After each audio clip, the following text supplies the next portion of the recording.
কিছুদিন আগে পর্যন্ত সব ঠিকঠাক ছিল, যে তখন পর্যন্ত বলা হচ্ছিল যে প্রত্যেকটা মহিলা তারা 3,000 টাকা করে পাবেন, যারা লক্ষ্মীর ভাণ্ডার পেতেন।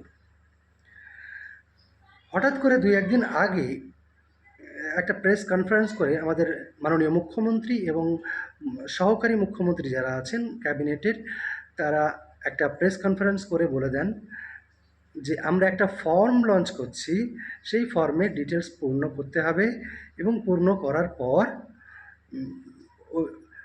যে যত তাড়াতাড়ি এনরোলমেন্ট করবে তারা তত তাড়াতাড়ি সেই 3,000 টাকা করে পাবে। ভালো কথা, ফর্ম লঞ্চ করবে তখন পর্যন্ত ভালো কথা, মানুষ বুঝতে পারেনি, সবাই আনন্দিত 3,000 টাকা করে পাবে। এবং সেই প্রেস কনফারেন্সে মাননীয় মুখ্যমন্ত্রী বেশ কিছু উদাহরণ তুলে ধরেন পূর্ববর্তী সরকারের, যে সরকারের আমলে কিছু পুরুষ যারা লক্ষ্মীর ভাণ্ডারের টাকা পেতেন। সেই জন্য তিনি কড়াকড়ি করে যাতে টাকাটা শুধুমাত্র মহিলারাই পান সেই ব্যবস্থা করবার জন্য একটা ফর্ম লঞ্চ করেছে। ফর্মটা যখন বাজারে আসলো, বাজারে বলতে সামনে আসলো, তখন দেখা গেল ফর্মটি হচ্ছে 12 পাতার। এবং সেই ফর্মের ভিতরে ঠিক কী কী আছে?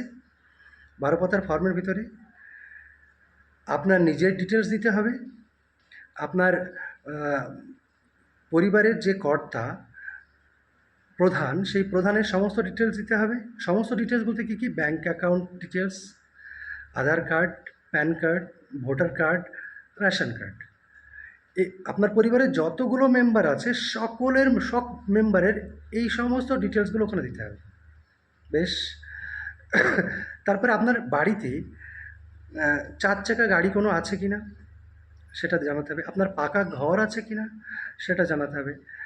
আপনি ইনকাম ট্যাক্সের আওতায় পড়ছেন কি না সেটা জানাতে হবে। আপনার পরিবারের কেউ পড়ছে কি না সেটা জানাতে হবে। কেউ কোনো সরকারি চাকরি করে কি না সেটা জানাতে হবে। তো এই মিলিয়ে পশ্চিমবঙ্গের সাধারণ মানুষ এখন বর্তমানে এতটাই অস্থির যে এই অস্থিরতাকে কাজে লাগিয়ে কিছু কিছু ব্যবসায়িক, কিছু কিছু মানুষ তারা এর অপব্যবহার করতে শুরু করে দিয়েছে। যে কারণ সাধারণ মানুষ তারা 12 পাতার ফর্মটা পড়তেই জানে না, তারা কিভাবে করবে? কারো কাছে ফর্মটা নিয়ে গিয়ে বলছে আমাকে এটা করে দাও, তার সময় নেই। একটা শিক্ষিত ছেলে হয়তো সময় নেই, সময় পাচ্ছে না, তাকে ঠিক ফর্ম ফিল আপ করে দাও, কতজনের করে দেবে? একটা গ্রামের কত মহিলা থাকে, আর শিক্ষিত মানুষ কতজন থাকে, কতজন ওই ফর্মটা ফিল আপ করতে সক্ষম হতে পারে? হয়তো পারে না। তখন তারা ছুটে যায় কোনো কম্পিউটারের দোকানে, সেখানে গিয়ে বলে আমাকে এইটাকে করে দাও, এটা হেল্প করো। তারা জেরক্স করতে করতে ব্যস্ত হয়ে যাচ্ছে, এত জেরক্স।